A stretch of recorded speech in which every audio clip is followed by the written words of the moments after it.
Fraser. I'm Brad Wardati. Our further oral activity is on social media and language after disasters. So what we're going to try and focus on is different forms of communication used, language of popular culture after disaster, and the influence of disaster on media. So basically, in more simpler terms, we're going to be showing the different kind of language that we use and different forms of media that we use it in.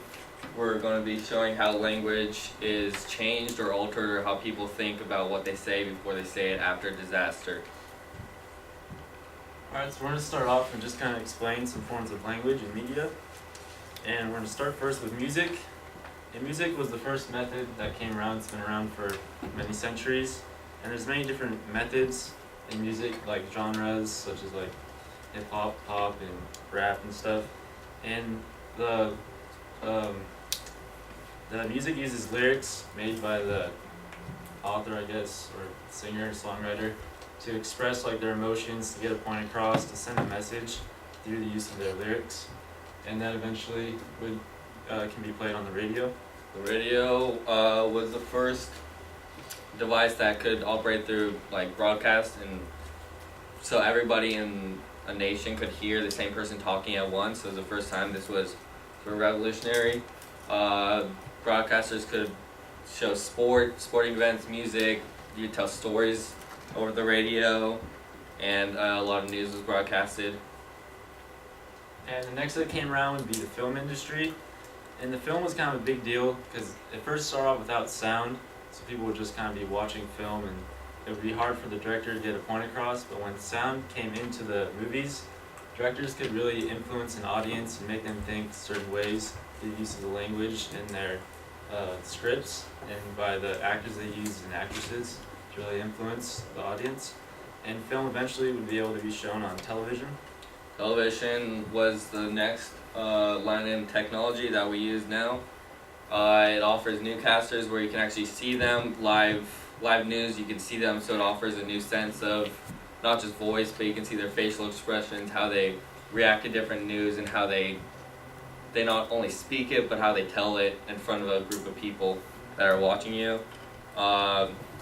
It basically branched off the radio. Now instead of listening to sports events or listening to stories, you can watch the story, or you can watch the sports event, which was a big thing. And then the internet was kind of like the new age for language and technology, because people could find information from all throughout the world in like a snap.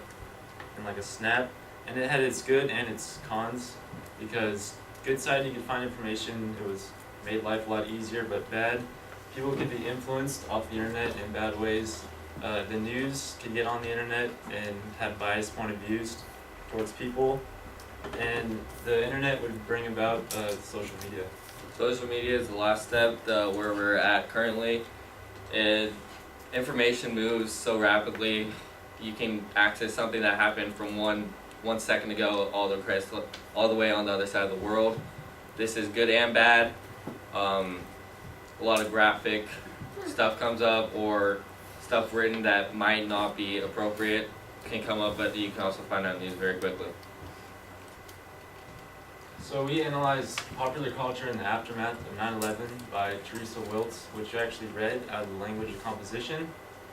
And this essay basically talks about how before 9/11 there were many CDs and films that were really popular amongst the people in America, and after 9/11 those kind of lost their popularity because of how tragic 9/11 was. Some of the different songs that were popular before was Afro Man, Because I Got High, and Smash Mouth, I'm a Believer. These songs were really upbeat, but after the event nobody really wanted to listen to things that didn't relate to America.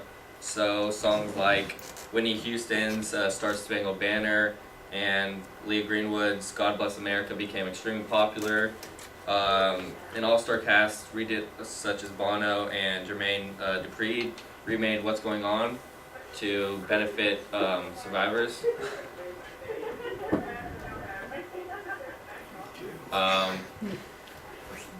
Hero by Enrique Iglesias got really popular. A lot of this music, the American people wanted to come together as a nation almost because they were in a state of shock or disbelief of what happened, so they didn't want to think of what happened. They wanted to think of positive or become more patriotic. So Kurt, if you could go to the first video. This is on Letterman. This was a showing of the normal Letterman show of what sort of his shows are like.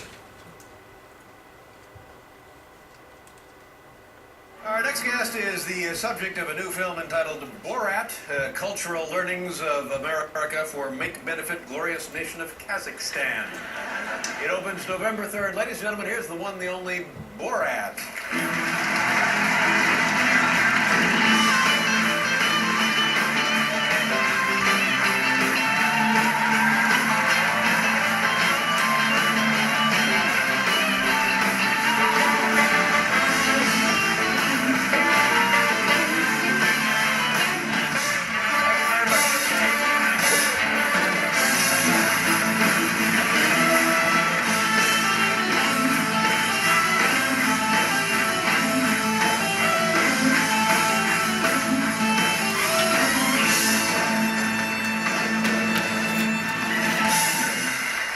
Thank you so much for being here.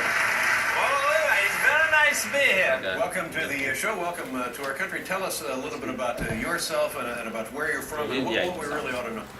Okay, if you notice from that segment, you can notice the tone, overall tone of the entry of the show is upbeat. There's music playing in the background. You can tell by his register that both their registers that they're very kind of loose with their words almost. They're not afraid of like offending anybody in the audience. The audience is really into it. There's a lot of music, dancing, everyone's clapping. He opens by starting, how are you doing? It's good to have you on the show. Words that really get the audience uplifted and feeling good. And now this second video we're going to show you is the same show, Letterman Show, and this is actually on the day. It was the first show after. First show after 9/11, so you can see the difference.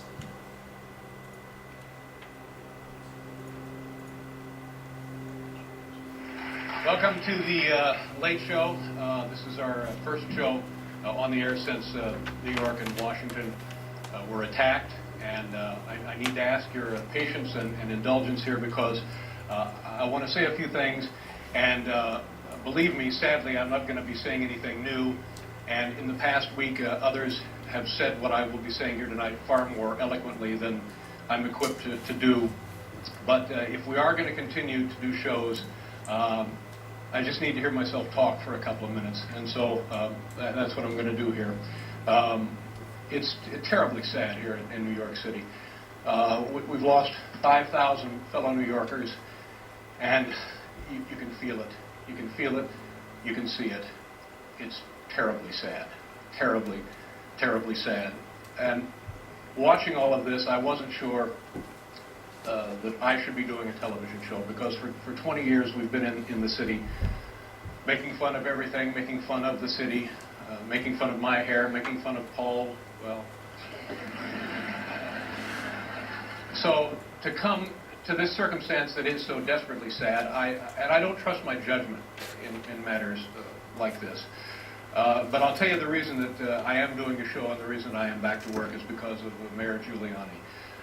Very early on, after the attack, and how strange does it sound to invoke that phrase, after the attack, Mayor Giuliani encouraged us, and here lately implored us to if you notice, this tone compared to the other is a lot more sullen and downbeat. He has a sense of, I don't want to offend anybody by what I'm saying. There's no music when he enters.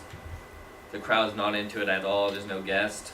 His register is definitely a lot different, especially by some of the words that he says, like terribly sad and indulgence, and like after the attack, and even he says to himself like how weird it is to say that, because he's never said that on the show before. He, after an attack like this, language can be used as sort of like a barrier, because if you say something, people might be offended. If you say, if you don't find sympathy or say words of sadness, you could be offended as well. He's really cautious in what he's saying. There's no music for a good reason. He also mentions he didn't even know if he should be reevaluating, if he should be having a show, and because he makes fun of New York City all the time, he almost reevaluates his life. Like, what is he doing? Should he be doing this? Is this appropriate anymore? So kind of a personal reflection and how these disasters kind of shape how we look at ourselves and the people around us. And kind of relating back to 9/11, I can recall a time, a couple years, I think it was last summer, I was at this theme park in Pennsylvania called Kennywood, and I was getting on this roller coaster, and there was a guy you could tell was from the Middle East sitting in front of me, and you just kind of look at him, and at first you don't think anything, and then I noticed there was kind of like a chip in the back of his head, and then you just kind of think, like, is something going to happen, or is this just how it is? And you kind of think of yourself, and then back to like 9/11, kind of reflect on that. This also happened. I was going to Florida over spring break this summer, and I was in the airport and going through security, and then I saw a Middle Eastern guy, and I'm not a racist at all, but I looked at him, and I was almost like cautious for some reason, like not consciously, but I was worried for some reason, thinking like, would the security detector go off for no reason? But I mean, he could have been a nice father, but just for that reason, because he's Middle Eastern, the stereotype grew off the disaster that happened because of 9/11. Now people are looked at from the Middle East as, oh, you're automatically a terrorist. And then for our conclusion, just kind of wrap everything together. Language and media definitely has an impact on society because there's so many ways they can influence a country and all its people just by the words that they use and say and the way they present it all together. The 9/11 disaster is a really good example of this because after this, a lot of the newscasts and like we showed you Letterman, a talk show, was really cautious in the words. They don't want to offend anybody. They kind of reevaluate their life, and then because of these stereotypes being grown from the language, you can see just the language influences from the situation. And that's our presentation. Right.